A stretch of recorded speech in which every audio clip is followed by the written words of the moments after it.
Hello everyone, my name is Ethel Rikoya. I'm here with CCJP Harare and Young People Mental Health Trust, your portal. Today I'll be talking about mental health. What is it that they call mental health? It is the emotional, psychological, and social well-being of a person. I'll be dwelling much on the boy child. Tichikura takavadzidzisa vana ava kuti havachemi, havafani kufukura hapwa. But we didn't understand that they are human beings.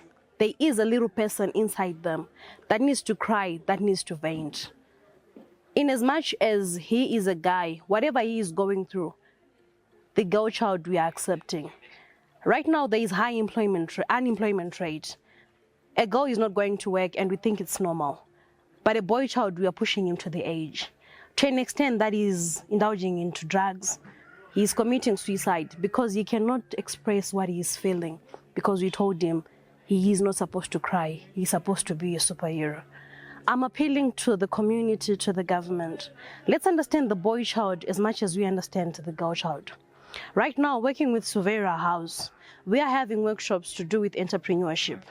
We understand you have done a program here, maybe you studied law, maybe you studied engineering. You don't have a job right now.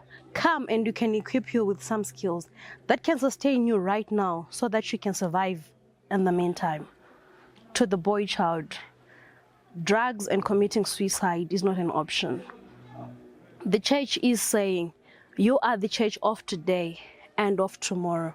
We really need you. We have groups like Young People Mental Health Trust, we have Here for She, we have Friendship Bench.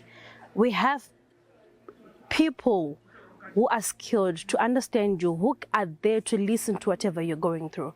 Just go and open your hearts and say whatever you're going through. They will understand you, they will tell you how best you can survive in this era. Thank you.